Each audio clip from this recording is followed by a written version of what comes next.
everyone, my name is Guinverre and welcome to a game demo called Chronotopia Second Skin. It's like a fairy tale visual novel type of game. For my eyes was the most beautiful landscape one could imagine. A vast and infinite blue sky, a bright sky with hints of clouds. I could never have dreamed of a better place to adorn my last moments. To be honest, it would almost be a waste. The light is so bright, so powerful, that it is making me fade away. Some thin strands of hair obscure my eyes from time to time. My weight makes me fall lower and lower, again and again, lower and lower and lower. Yes, I am drowning in this vast and fickle landscape, bit by bit. I'm getting lost in my confusing thoughts. My whole being is growing numb. I am like straw at the whim of the wind, taken far away by it. What I was what I was is fading away. My memories, what defines me, disappear. To be honest, as my body approaches the ground, as I am bracing for impact, nothing matters anymore. I would like to say I am afraid, yet I do not feel anything anymore. All I know is that I do not deserve what is up there. I am not worthy of flying. While my corporeal being shatters into pieces, my mind keeps moving. My mind keeps moving. Particles flow all over my stiff and heavy body. Everything is getting dark and silent. I do not know where I am going, but I know that this is where I belong. Here lies my punishment. I am going back to original darkness. Oh, oh. A rustling sound woke me up. My eyes opened by themselves, almost against my will, to reveal a blurry and grey world. Confused, I tried to move my body, yet all of a sudden it had become so heavy that it would not answer me. After some long minutes of struggling with myself, I eventually managed to move my fingertips. Still, something was holding me back.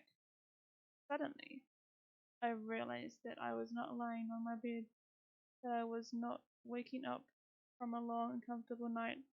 I opened my eyes wide. Oh, that's nice. That'd be bad sounds, but okay. I was standing up, held against a wall by some plant hanging at my limbs. A soft, vegetal wool enveloped me wholly in some sort of protective and comfortable cocoon. I pulled at the plants a bit and tore them apart with my hands. Eventually freeing myself entirely, I could not stay here. I had to get out. Determined, I pierced the membrane and dove into the unknown. I found myself in a oh my god, can I read today? I found myself in a gigantic gigantic temple, plunged in twilight. Pale lunar rays passed through from above the vault, which allowed my eyes to get used to the darkness so I could finally see what the night was hiding inside the building. All around me, there were dozens and dozens of cocoons, just like mine, laying around quietly. Whoa. Hello. Disturbed, I drew closer to the nearest one and took a look through the shiny and translucent membrane. There was someone inside, a sleeping human being. I was deeply unsettled by this discovery. Despite my numb mouth and hazy mind, It was clear to me those poor souls were being held captive against their will, and I knew I had to free them. As I was ready to tear the plants surrounding the cocoon of the unknown woman, I heard a bell tinkling behind me. I turned around. A strange figure was standing a few yards from me. A man, or a woman, leaning on a cane, wearing a long robe akin to a monk's, with their eyes covered by a black blindfold. Oh, graveyard of discarded dreams. Who are you? What is this place? Instead of answering, the apparition simply gestured for me to come closer. I stood still for a moment. After all, I did not know who they were, so I had no reason to trust them. But I was also the only human being who would tell me what I was doing here. In such an anemic place, so I hoped to find an answer without their help. So I stood there, motionless and mistrustful. The person stretched a hand towards me. I sighed. In the end, this blind person appeared quite innocuous to me. Had they wanted to coerce me, to coerce? I think they would have tried to do so earlier. Vicious yet determined. I held their hand and answered their call. Then they took me through a temple in silence. To my surprise, there were a lot more rooms like the one I woke up in, all filled with cocoons. The strange and dreamlike sight sparked my curiosity, just as much as it confused me. Where exactly are we? Why are there plants all around us? Why are there people sleeping in those cocoons? But my companion stayed silent and simply took me to the exit, which upset me more than anything. At least tell me your name. Eventually, I reached the outside. All I could see in front of me was a desert filled with ruins. Luxurious plants covered wrecked buildings, yet the atmosphere was far too dry. Bursts of wind blew over the muddy ground, making whirlwinds of dust float up in the air. In the sky, a giant moon. Where's the moon? Is it behind the clouds? Or the mist? A giant moon seemed to watch over this mysterious landscape. Oh, there it is. Strangely enough, I felt anxious, like I had come back to a familiar place, somewhere deep inside my heart, a place I would have rather forgotten all about. My temporary guide made me emerge from the tafor by releasing my hand and bowing down before me. Wait! Before I had a chance to hold them back, they vanished into the depths of the temple. At the same time, a group of young women came out of one of the buildings and noticed me. They ran to me straight away, laughing. Oh, you just woke up? You must be a new shadow. What's your dream? What's your dream? Tell us. Hey, don't be so pushy. The poor soul must feel so lost right now. But it's the first time I've ever met a newborn. I'm curious. I want to know the kind of thing they could have seen. I don't have the slightest idea what you're talking about. Where are we?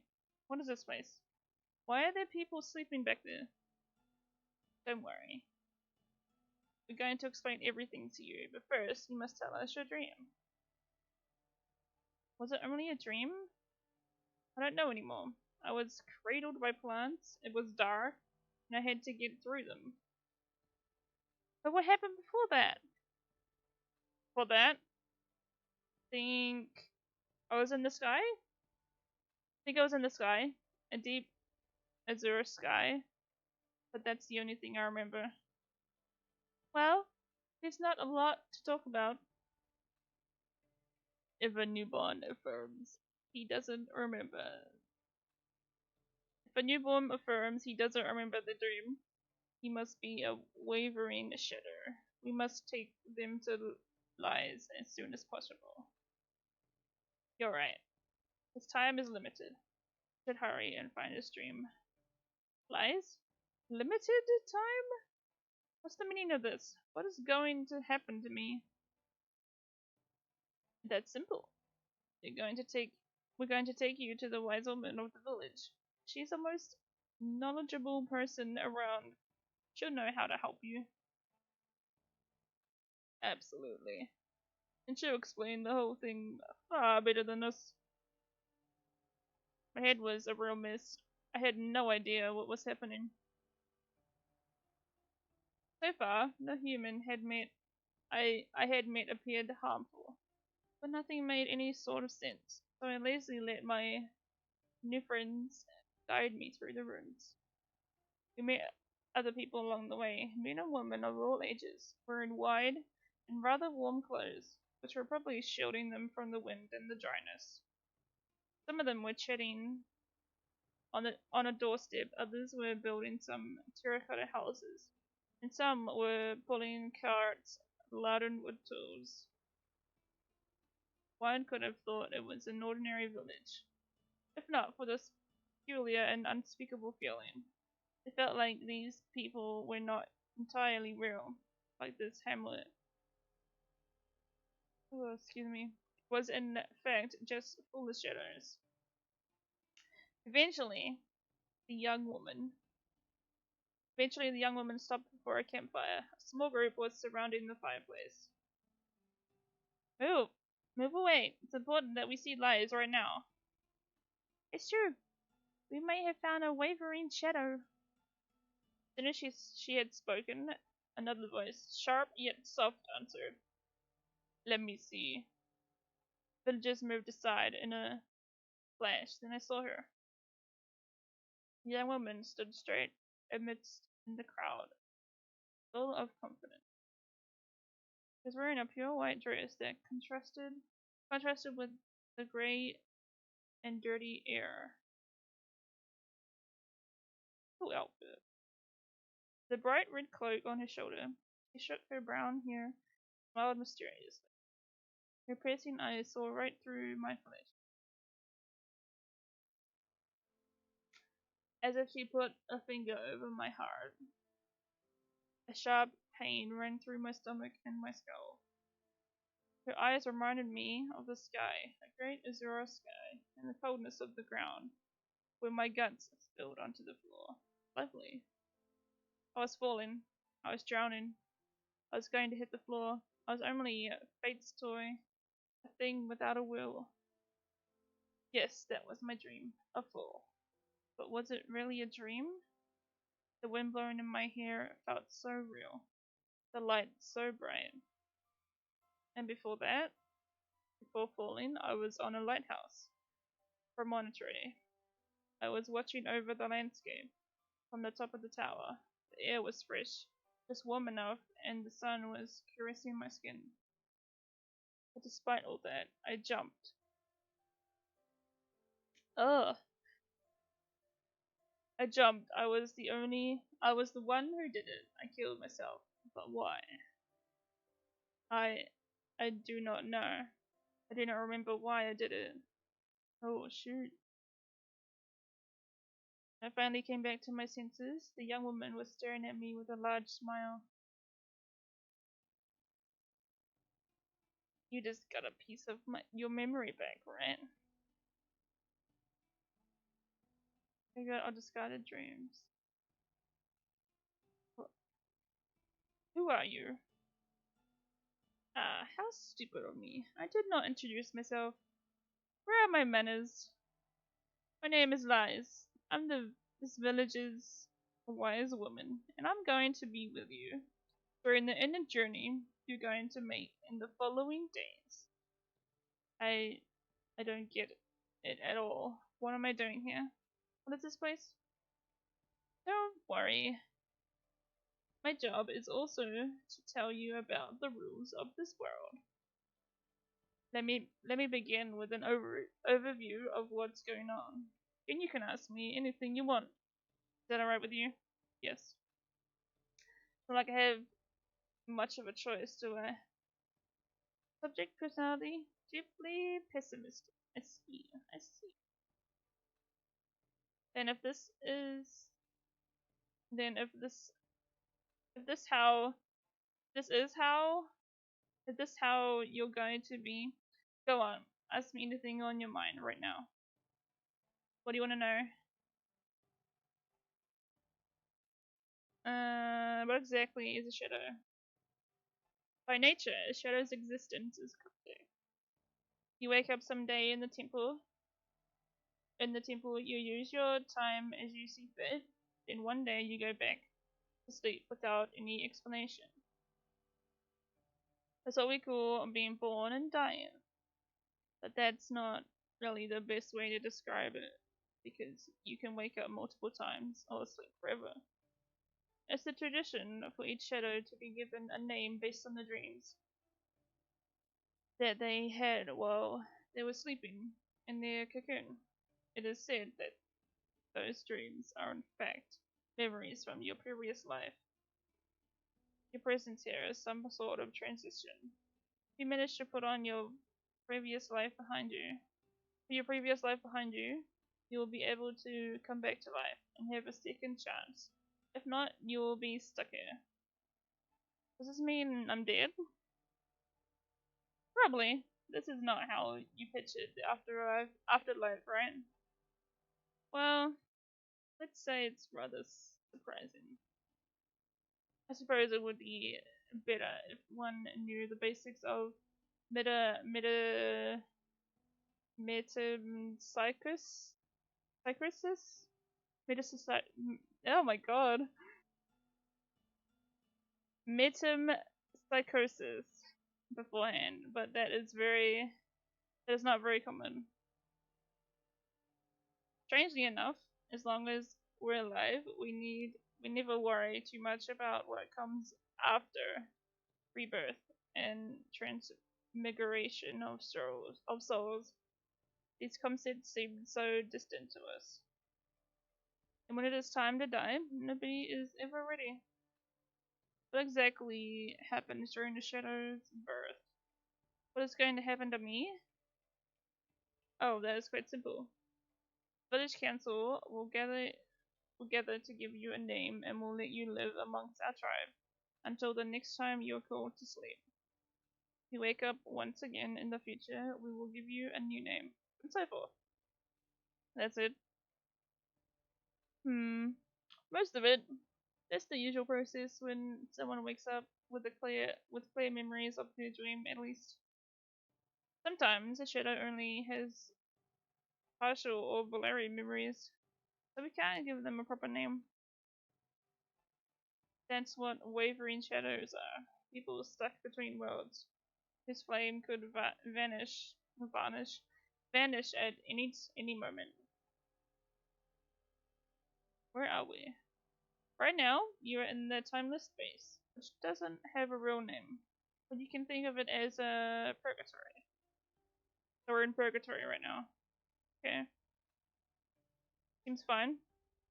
In this world, the night is eternal. You'll never see the sun. There's no end to the moor wherever you go.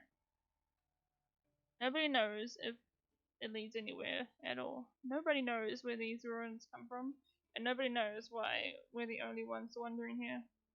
But we do know that we're not living beings. We don't need to eat or drink, much less sleep. We are just here. By the way, that's the reason we've called ourselves shadows. What do you want to know? Why are wavering shadows different from the others? What happens when shadows don't recall their dream? Hit that one. I couldn't help but gulp as I waited for the answer. Wavering shadow is locked in the purification hall for several days, so they can meditate. So they can meditate and get rid of the mist in their mind. After those few days, if they manage to get their moments back, they will have the right to join us. However, if they fail for whatever reason, they're denied. Wavering shadows who fail to overcome this trial are cursed. You will lose the ability to see as well as the ability to talk. Oh, dang. There's only one way to atone for your sins, to become one of the temple's priests. Like that person I met when I woke up, they were blindfolded and wouldn't speak to me. They were indeed a priest, so they could not answer you. I get it now. Priests watch over the temple, so where most of the shadows wake up and where the faded shadows come to sleep. So you don't do anything special to keep them asleep? Not at all. Actually, the shadows who are on the verge of fading are irremediably, irremediably. Sorry, I can't pronounce some words. Drawn to this place and come stand next to the words by themselves, to the walls by themselves. Then plants grow little by little over their bodies and cover them. You can consider your cocoon an extension of your body. Disgusting. I find this rather poetic. Anyway. This the priests lose their existence and now spend their lives serving the community. Some patrol all around the world and try to find shadows who wake up in other places. That is a noble mission, yet a lonely one. There's no way to save wavering shadow, is it? There's no way to save wavering shadows? I'm glad you asked. You see, some time ago, you would simply throw them into the purification hall, waiting for them to overcome the trial by themselves. When I come here, I offered to help wavering shadows recall their past lives using a method called therapy, menotherapy, mnemotherapy. That's the reason why those girls brought you to me. I'm scared. I want to know. What did I do? This one, right? Yeah, this one. Why are wavering shadows different from the others? I can't tell you why some people have it easier than others when it comes to remembering their dreams, but I have my own theory. In my opinion, it's all a matter of individuality. Not everyone is ready to put things behind them, especially if they have lived a hectic life. There's also a high rate of wavering shadows amongst those who killed themselves. I imagine it's because they arrived here with the will to forget. Yeah, what is that? The whole process simply involves analogy. I just tell stories that involve universal themes suited to my interlocutors, interlocutors' personality. Then they have to draw parallels with their past lives by themselves. A method might appear childish to you, but it does help stimulate the memory. All I, all I have to do, all I have to do, all I have to do, is to listen to you and react when something seems familiar. Exactly. I'm gonna make you explore a chronic Achronia, and you'll have to find pieces of your memory. Achronia? Must be familiar with the concept of a utopia, a place that does not exist. As for me, I let people travel through times to, that do not exist, temporal utopias. Had the occasion to visit in the past. Wait, what do you mean by travel? I thought there was nothing else beyond the moor. I'm not fond of getting into the details, because it's rather hard to swallow. But let's say I have a huge privilege of being the only one able to leave the village. So there is some sort of exit to this place somewhere? Not really. Well, it's hard to explain. Do you really wish to know? Of course I do. Basically, I'm able to travel from one world to another. They're all closed spaces, but I can walk between worlds to find my way. I can't be seen by the inhabitants of those other worlds, but I can watch many things. So I'm able to take you with me in a Chronia, and why I'm a respected member of the village. Nobody else is able to do this. Wait, you want me to witness past events you've already seen yourself? How is that even possible? Yes and no. Like I said, these are Chronias, temporal utopias. Time works differently there. I can go back to the creation of a world if I so desire. Why are you the only one able to travel? Well, Lives looks uncomfortable. Took a deep breath and shot a profoundly gentle look at me.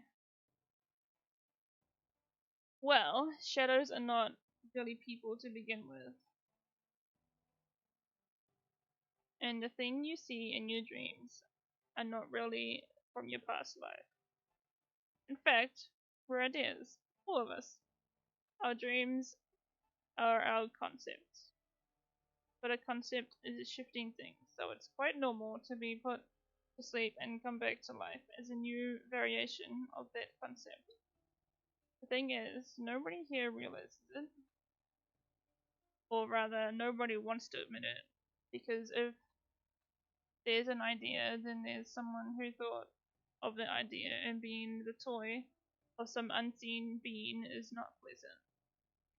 I'm the only one here who accepted myself as an incomplete idea and embraced my true essence, that's all. Ideas? But ideas can't feel and think. That's ridiculous. We have to be human. See, I knew you wouldn't believe me. Still, that is the truth. This place does have a name. The Ideas Graveyard. You and I are both incomplete characters in a story that has never been told.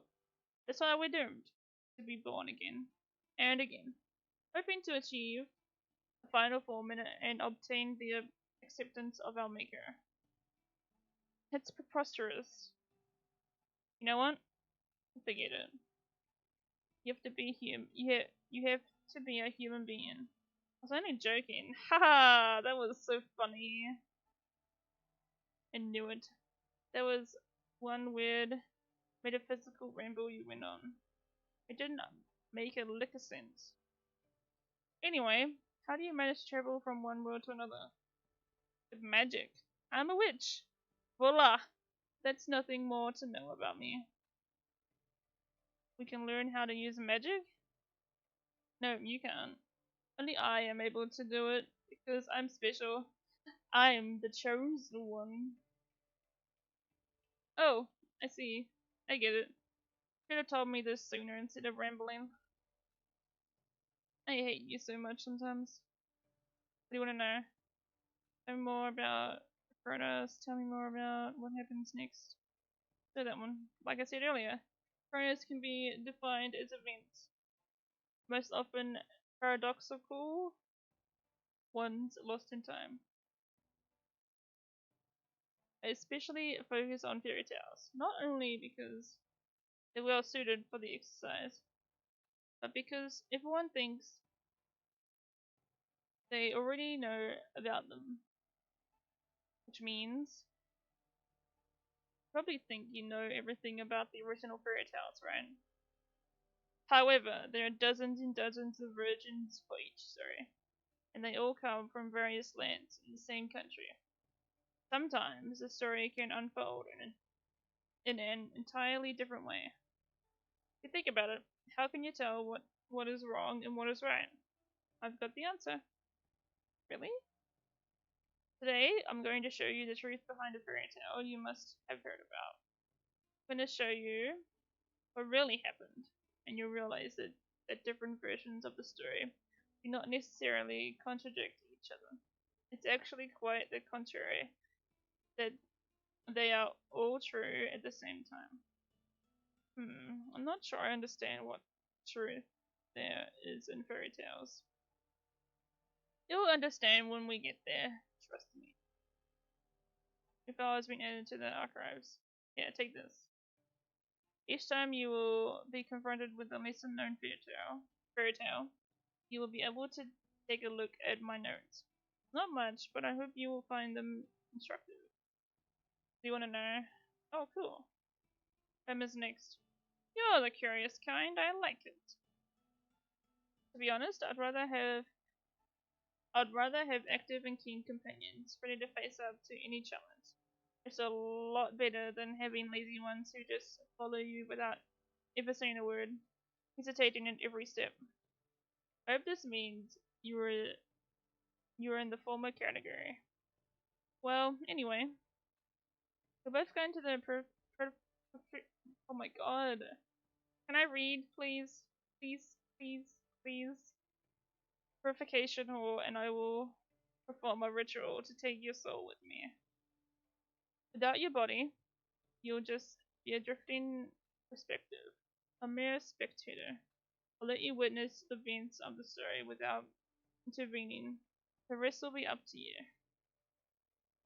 When we get to the fairy tale world, you may realize that some key moments in the story, similar to what you have experienced in your own past.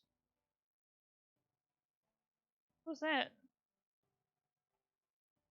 Those moments are all symbolized by an object, material or immaterial, that you will have to grab. To those correspond to a fragment of your memory, which will appear in the form of a quartz. Oh, that's a quartz? Okay. Once the sale is over, we will come back here. Now we'll transform all your quartz into true memories. In the extra menu. The more you have in your possession, the more chances you get to piece the puzzle together. Thus, to remember who you used to be. I'm counting on your alertness to bring me back as many as possible. Okay? Take this as well to help your pilgrimage. It's a piece of rock crystal. Its properties are rather special. It was infused with magic. And fragments? Menu, maybe? As soon as you will come closer to a key moment, crystal will resonate with your memories and change color. So I'll go orange. If it's green, nothing to report. Orange, a memory in sight. And finally, red means that you are in the middle of a key moment. Oh, okay. If you're not sure what you should do when the crystal turns red, try to touch everything you see. You may come upon what you were looking for by chance. It is easy to let yourself get carried away by the story and miss the memory fragments. So always keep an eye on the detector. Okay. I think we're done with questions. Are you satisfied with my answers? Yes. Yes, I think so. It's quite harder to determine what I could ask since this whole world is a mystery in itself. You probably already thought about everything I could think of, and I bet you'd like to know the answers as much as I do. Indeed, as you may well have noticed, as you may have noticed, though one eventually gets used to living in purgatory, that does not mean we have no interest in learning more when possible. Anyway, I think we're ready. We don't have any time to waste. Follow me to the temple. You're performing the ritual right away. The lovely smile on her face, I stretched a hand towards me and I took it.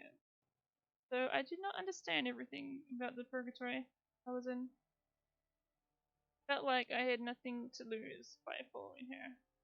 With an anxious heart, I went to the temple to look for my past.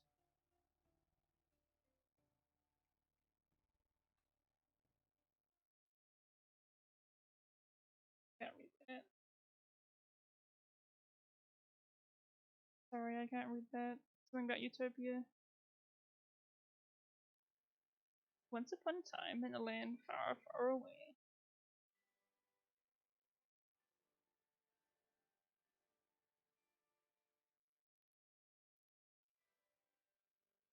He guides you to an ancient time, an era nobody can situate. The frontier of our world and another one. Oh, can't read that fast. The descendant of a great family from Mauritania.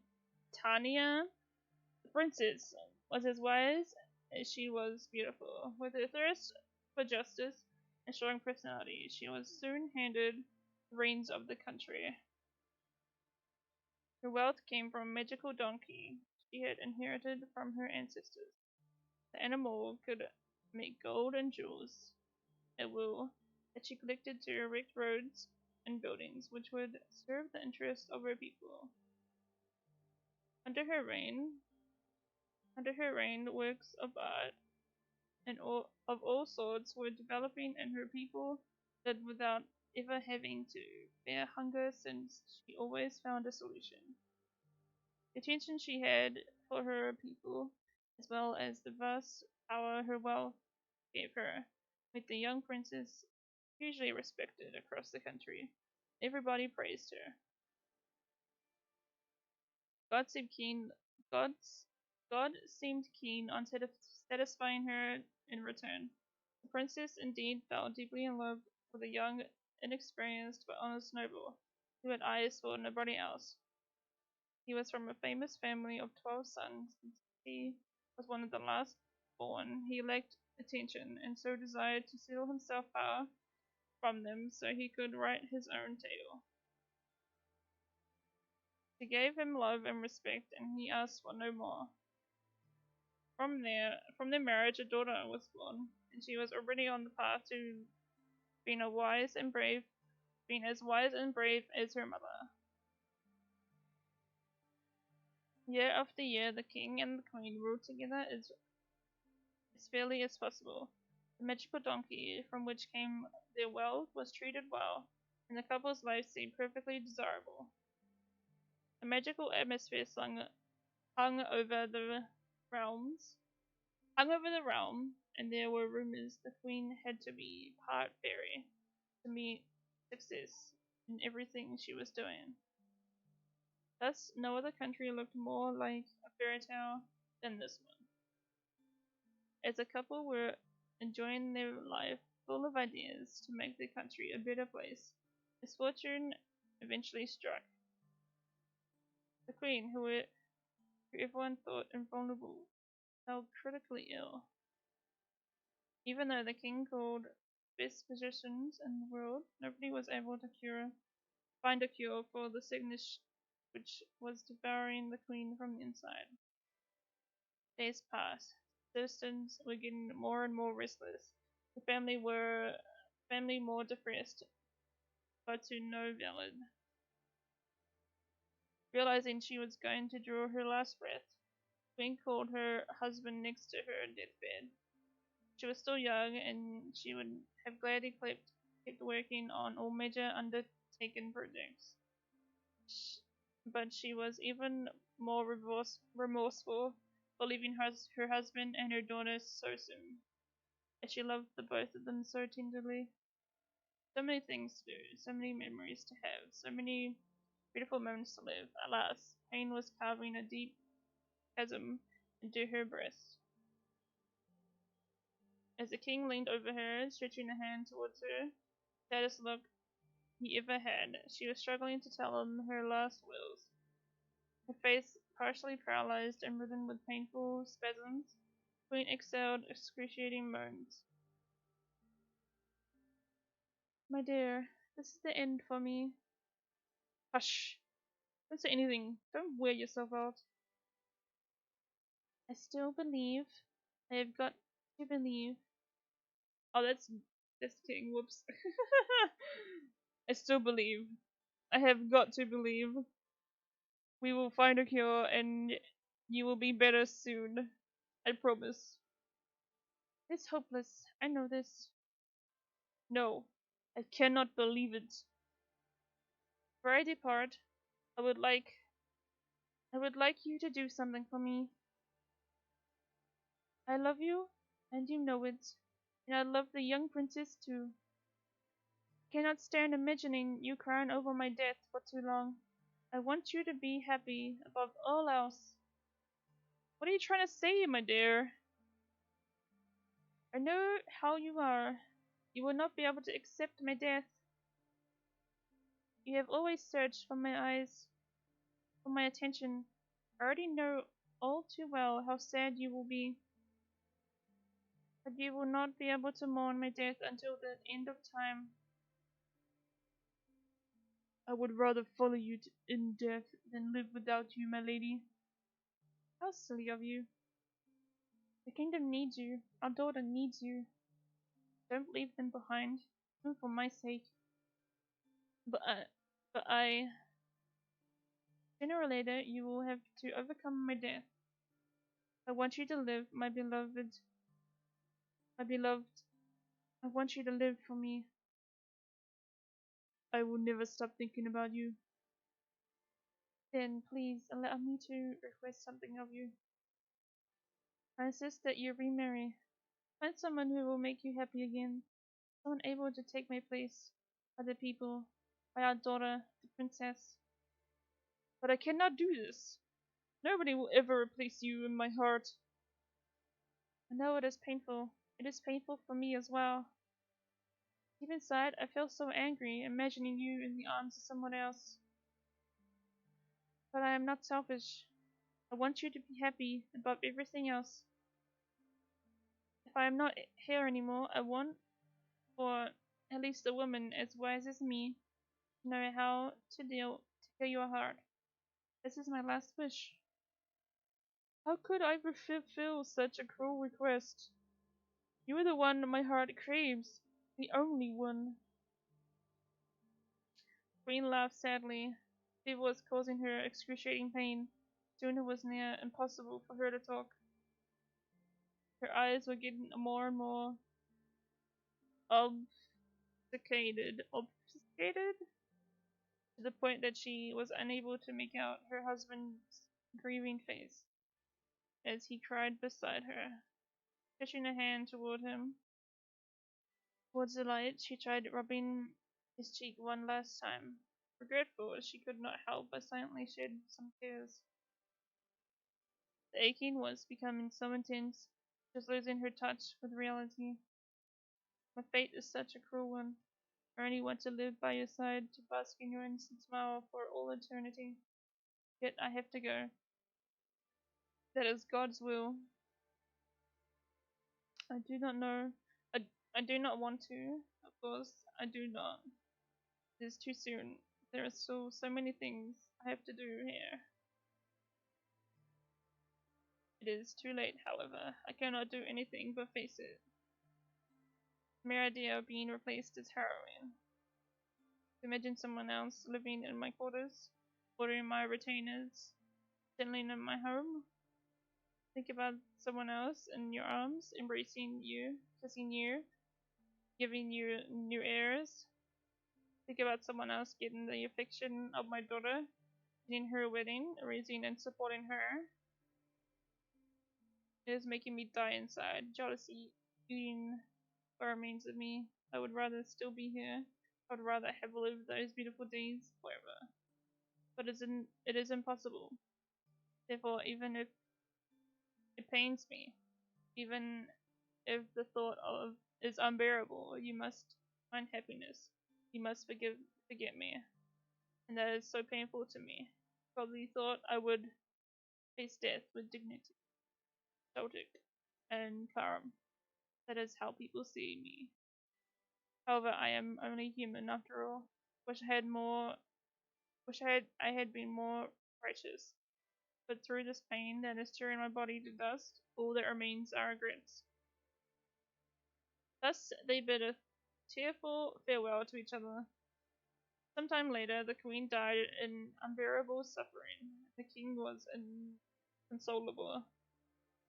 Sensitive and deeply in love as he was, he deemed that no girl from any good family could rival his late wife. He refused to remarry and swore to never change his mind. The whole kingdom was mourning the death of its queen. One of the greatest ceremonies ever made was organized in her honor. It went on for several days and nights.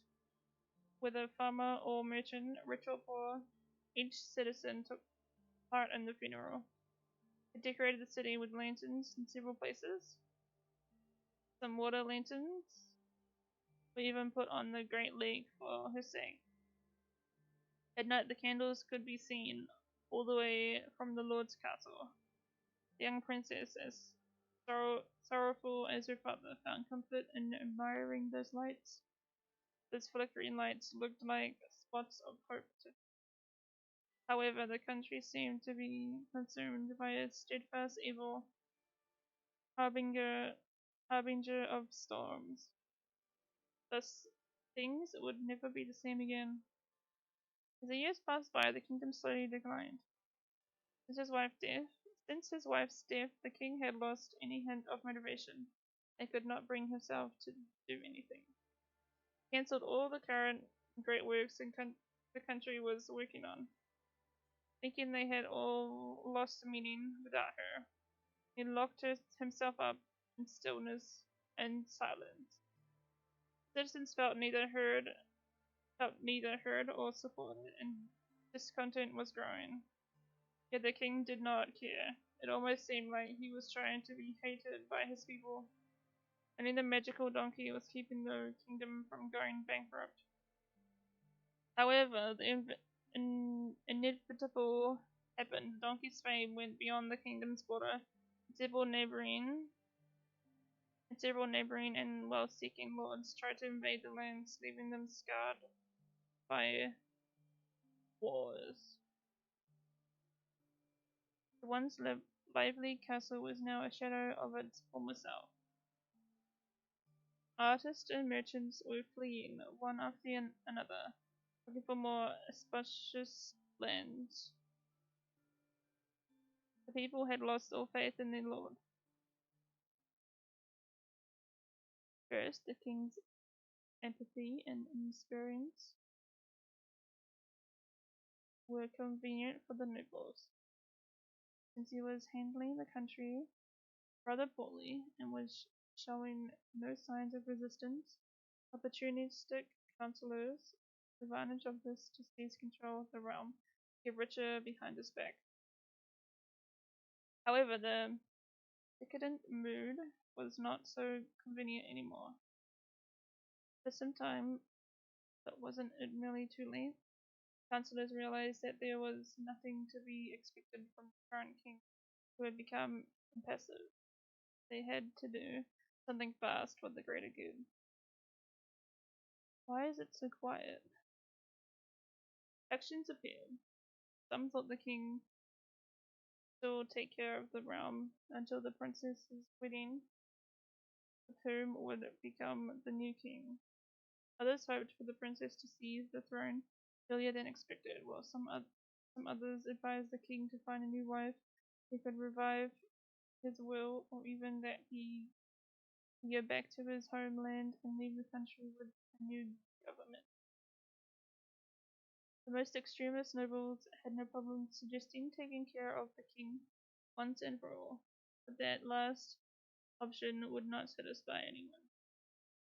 They all lived in the wake of the previous queen, and they all wanted to honor her memory. But one seemed to answer.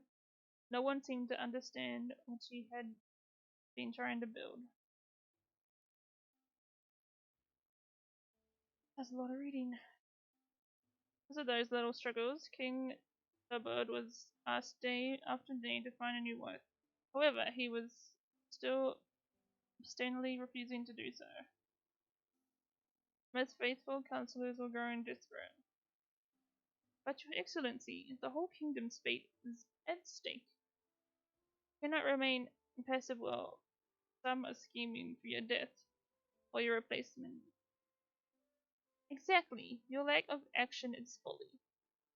You must choose someone to live by your side to put an end to those complaints weighing on your shoulders. I do not care. Let them kill me. This is what they want. To follow my queen is my only wish. You cannot say that, your excellency. Queen had always thought of the kingdom's best interest. If you give up the realm, you betray her memory. So be it. If you did not wish to manage the kingdom, then why do you keep this masquerade going? Should have married the princess off much earlier. Think of your daughter.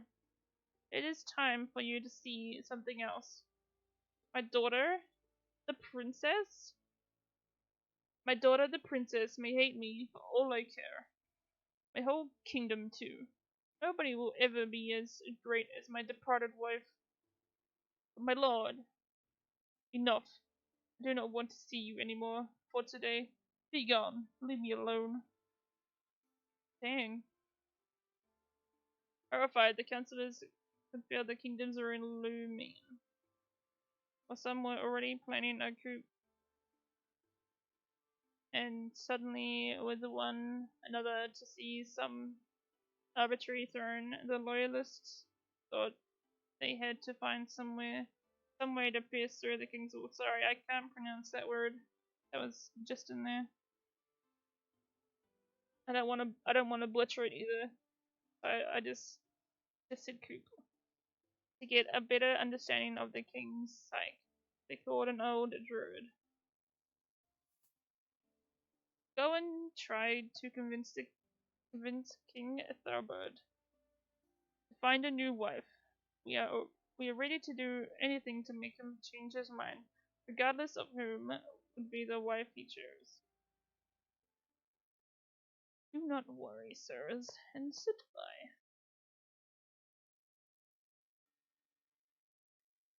Druid dishonest, but quite crafty, was peerless when it came to influence the human soul. As soon as he appeared before the gloomy king, he made a great impression by the mysterious look he had perfected. Your Highness, the councillors invited me here today because they worry about your health.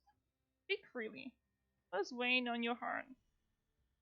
The death of my wife, of course. I have lost any desire to live since she died in my arms. I cannot see nor hear. I keep on brooding over the past again and again. I understand the Queen's ghost to haunt you, and you are a prisoner of the past. Yet, could the spell be broken? You wish for the good of the kingdom, yes? Of course, I wanted to follow through with her work. I wanted to be strong. But I let myself be shut away by time and decay. It is far too late now. If I may, I think there is a solution. You have to find a young woman to be able to become the new queen. No one can do it. I have taken a look at the portraits of all the neighboring girls from good families who were ready to be wed. They have been sent to me, all of them. There's not a single woman with her qualities. Yet you did not wish to meet with any of them? Why not give them a chance to show you who they are? It does not matter. I already know it. To be that you had taken the queen's last wish to heart, and you are only ready to wed a far more beautiful woman than she was.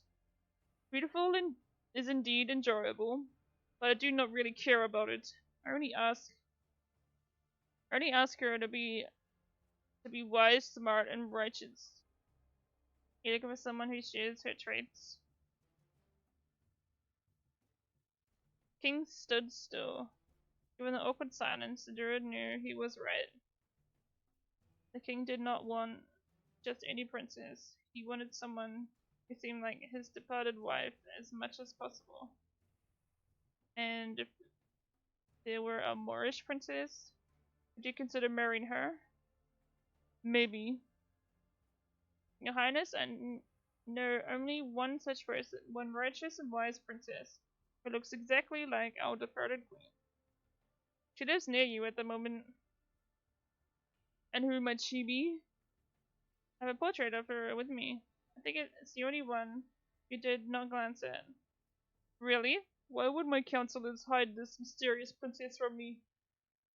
See for yourself. The ambitious Rude handed the portrait to the aging king. He grabbed it, paced up and down across the room in a revealing silence. She is magnificent. This face, this skin, this expression. She is lovely. You were telling me that she is wise and righteous? Absolutely, Your Highness. She has received only the best education. I recognize those eyes. I could swear I am looking at my wife. How is this possible? Who is this foreign girl? She is Princess Kiona, your daughter, Your Majesty. My daughter? For a split second, the king was shocked. Vision had taken hold of him to the point of cutting him off from reality. To be honest, he had refused to see his daughter since the queen's funeral, because her mere presence reminded him of those beautiful days forever lost. He did not even know what she looked like, or what kind of woman she had become. All of a sudden, he felt shameful. Are you making a fool of me, Druid? You telling me to marry my own daughter? Admittedly, it must sound rather extreme. Think about it, Your Highness. Is there someone else who would look more like your departed wife than her? Is it not troubling? I would even say it is a gift from God. A divine gift, you say? Princess Kiona looks too much like her departed mother for it to be a mere coincidence. This is God's will. Queen's soul did not go to heaven. It settled in your younger, tailor-made body. She is simply waiting for you to find her, my lord. Do not miss this second chance.